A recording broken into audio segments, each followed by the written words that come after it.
talk some NBA. Let's talk about a little bit of positivity, maybe some most valuable player positivity. Listen, I think this is interesting. Instead of going through some of the games today, and we'll have NBA picks later in the show with props and sides and all of that.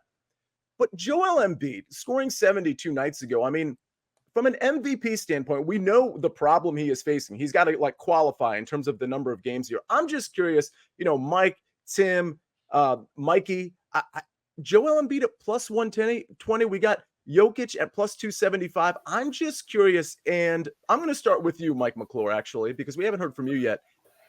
I don't know. Maybe you don't think there's any value in betting these MVP odds, but I'm just curious in terms of the top of the board, where would the lean be here, especially coming off what we came off with the splash performance from Embiid? So I think the most deserving to me is actually SGA, but the problem is you've got Embiid and Jokic. Those two have obviously each won it. Some voters have a little regret maybe about the way that they voted in the last one.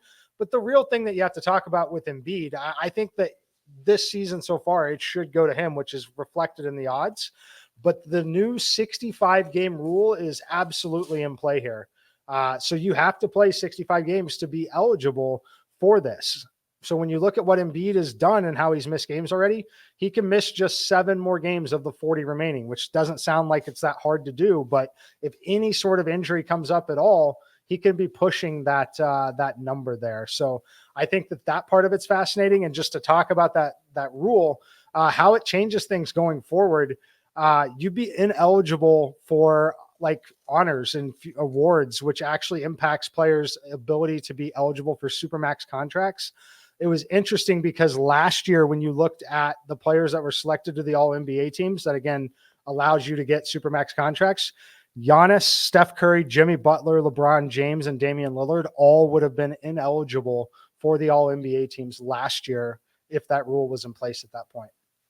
That is really interesting as it pertains to the guaranteed, or I should say the max contracts. Tim Doyle, the question is lobbed over to you now. I mean, listen, if I'm betting this, and I haven't, at least not yet, I don't know that I have the guts to take Joel Embiid because any ankle turn and this guy is like literally ineligible. So to me, it's between Jokic, certainly at longer odds too. It's between Jokic and SGA. What say you? Yeah, I think the most talented player, and let me rephrase, the most talented offensive player in the NBA is Embiid. I mean, there's no other way to say it. He's 7 foot. He shoots mid-range jump shots. He gets to the hole. He's strong. He makes his free throws. Last 2 years, just for context to McClure, he played 66 games last year, 68 games the year before. You know he's going to get to the minimum if he's healthy enough. So they'll be even strategic on when they sit him. He's probably already charting that right now. He's played 32 games on the season. The most valuable player in the NBA is Jokic. Who would you want in the playoffs? Just ask yourself that question. Who makes hard baskets? Who does all the dirty work? Who's won an NBA championship? Now, the regular season is a different beast, but McClure talked about people having regret for last year. Yeah, because in the postseason, we all saw the best player in the NBA was. So I don't think it means anything to Joker. If you wanted to bet it, Embiid's probably the pick. Yeah, Taylor DeHart says, I smashed Jokic after the Embiid game, which makes sense. That's when you would want to smash Jokic or SGA. And Taylor says he put a little bit on SGA as well.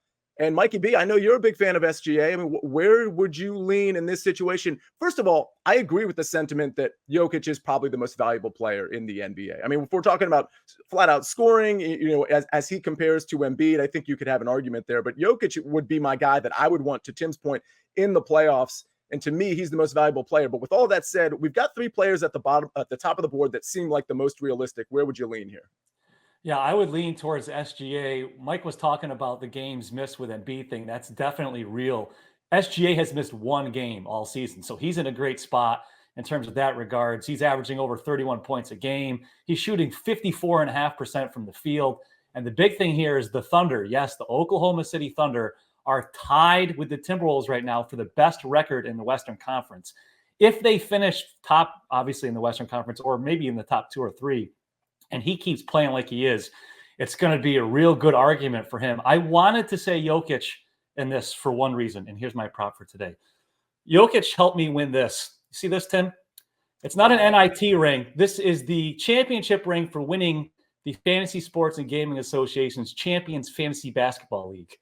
Now, I say this is more valuable than an NIT ring, but we'll leave that up to the chat.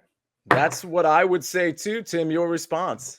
Yeah, Smaller. look how much bigger it is than my ring, huh? Yeah. It's almost like, yeah. Did that come with a cane as well? Just because, yeah, I wasn't sure because it seems very gaudy, that ring. It seems like it needs to come with like a little crescent cane.